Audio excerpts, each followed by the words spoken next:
Election order copy, epic card తీసుకొని first polling officer దగ్గరికి రావడం జరిగింది. గొడుగు Pratap, part number 225, serial number 303. అతని యొక్క సీరియల్ నంబరు, పార్ట్ నంబర్ని గుర్తించినటువంటి మొదటి పోలింగ్ అధికారి అతని యొక్క సిగ్నేచర్ని ఫామ్ ఎనక్జర్ 5లో తీసుకోవడం జరిగింది. ఎనక్జర్ తీసుకున్న తర్వాత అతనికి ఓటు ఇష్యూ చేయడం జరుగుతుంది. ఎనక్జర్ 5లో ఎలక్టర్ సంతకం చేయాలి. ఎడమ చేయి చూపుడు వేలు మీద ఇండిలిబుల్ ఇంక్ వేయడం జరుగుతుంది. అక్కడ తర్వాత మూడవ అధికారి దగ్గరకు వచ్చిన తర్వాత పార్లమెంటుకు సంబంధించినటువంటి 3 ఫామ్స్ ఇవ్వడం జరుగుతుంది. 3 ఫామ్స్లో 13A, 13B, 13C 3 ఉంటాయి. ప్రధానంగా 13B small cover, 13C big cover. Postal ballot paper మీద ఉన్న సీరియల్ నంబర్ని డిక్లరేషన్ మీద వేయాల్సి ఉంటుంది. బ్యాలెట్లో క్యాండిడేట్ ఉన్నటువంటి మనకి ఇష్టమైన క్యాండిడేట్ ఎదురుగా టిక్ కానీ క్రాస్ కానీ మార్క్ చేయాల్సి ఉంటుంది. టిక్ కానీ క్రాస్ కానీ ఏదైతే క్యాండిడేట్ ఉన్నాడో ఆ క్యాండిడేట్ ఆ గడిలో మాత్రమే, పక్క గడిలోకి పోకుండా ఆ గడిలోనే మాత్రమే టిక్ కానీ క్రాస్ కానీ చేయాలి. వేరే బి స్మాల్ కవర్లో ఉంచాలి.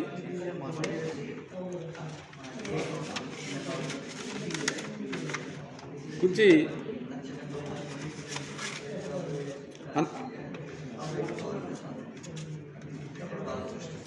సిగ్నేచర్ ఉందో లేదో కంప్లీట్గా చూసుకున్న తర్వాత ఆర్ఓ గారి అడ్రస్ చూసుకున్న తర్వాత ఓకే అనుకున్న తర్వాత ఈ బ్యాలెట్ బాక్స్లో కంప్లీట్గా ఇట్లా వేసేసేయాలి.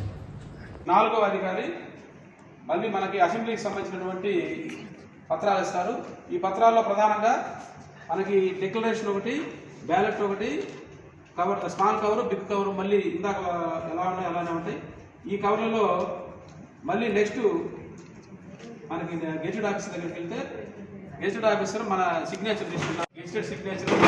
గెజిటెడ్ సిగ్నేచర్ స్టాంపు 2 కంప్లీట్ అయిపోయిన తర్వాత ఈ డిక్లరేషన్ ఒకసారి మనం చూసుకొని దీని ఇట్లానే నచ్చిన అభ్యర్థికి ఎదురుగా టిక్ పెట్టడం లేదా క్రాస్ పెట్టడం, అంతేగాని మిగతా సింబల్స్ తోటి ఏం జోలికి వెళ్ళొద్దండి. ఓన్లీ టిక్ కానీ క్రాస్ కానీ పెట్టాలి. పెట్టిన తర్వాత ఈ బ్యాలెట్ని ఇదే విధంగా మళ్ళీ మడతపెట్టి ఈ బ్యాలెట్ని తీసుకెళ్ళి మనకి 2 కవర్లు ఉంటాయి. స్మాల్ కవర్లో ఈ బ్యాలెట్ ఉంచాలి. స్మాల్ కవర్లో బ్యాలెట్ ఉంచిన తర్వాత బ్యాలెట్ బాక్స్ సీల్ చేసిన తర్వాత ఈ డిక్లరేషన్ ఇందాక ఏదైతే మనం గెజెట్ సంతకం తీసుకున్నామో ఈ డిక్లరేషన్ స్మాల్ కవర్ 2 విడివిడిగా ఈ 2 కలిపి బిగ్ కవర్లో ఉంచాలి.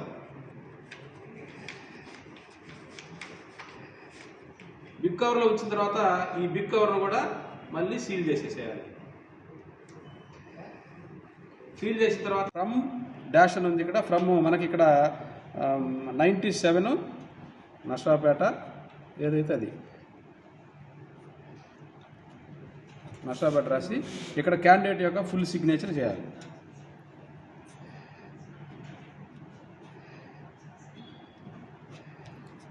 ఇక్కడ to the returning officer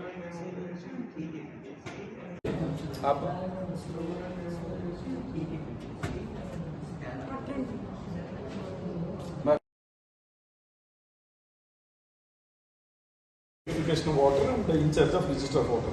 So Annexure 4 ఎవరు మెయింటైన్ చేస్తారు? సో మీ దగ్గర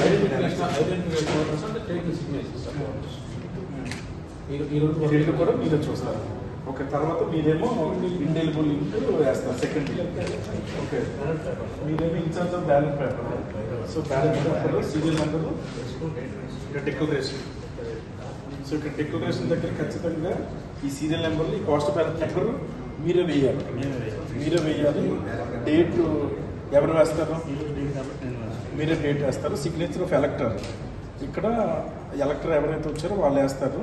మీ సిగ్నేచర్ ఇక్కడ ఉండాలి. ఇక్కడ అటెస్టేషన్ ఎవరు? ఇక్కడ కాదు, ఇది ఇన్ఫార్మ్ వాటర్. ఇది ఎవరు మీతో వస్తుంది ఇక్కడ signature of the ఎలక్టర్, signature of the attesting officer. ఇక్కడ ఎవరైనా కంపెనీ అని వస్తే ఇక్కడ వేస్తారు. సో మీరు మీ స్టాంప్ ప్యాడ్ అన్నీ ఉన్నాయా? మీ సీల్ ఉందా? అన్నీ ఉన్నాయి. సో మీరు అటెస్టేషన్ ఇది తీసుకున్న తర్వాత కంపార్ట్మెంట్లోకి వెళ్తారు. కంపార్ట్మెంట్లో మొత్తం ఓటింగ్ అంతా వేసిన తర్వాత బయటకు వచ్చి గమ్ము అంటిస్తారు. సో గమ్ము అది అంటించిన తర్వాత ఇక్కడ బ్యాలెట్లో వేస్తారు.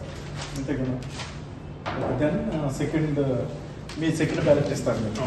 ఇది సెకండ్ బ్యాలెట్ ఓకే. ఇది కవర్ ఇందాక డిక్లరేషన్ సేమ్ ఇందాకలాగే మళ్ళీ డిక్లరేషన్. మీరు సెకండ్ గెజిటెడ్ ఆఫీసర్, మీరు gazetted officer sir. So second gazetted officer మీరు సంతకం పెట్టి ఇక్కడ పోస్టల్ బ్యాలెట్ నెంబర్ అది ఇచ్చిన తర్వాత ఇక్కడ సెకండ్ ఓటింగ్ కంపార్ట్మెంట్లో ఓటు ఇక్కడ బ్యాలెట్ వేసిన తర్వాత సీక్రెట్గా అక్కడే ఇన్నర్ రన్లో అంటిస్తారు. సో బయటకు వచ్చి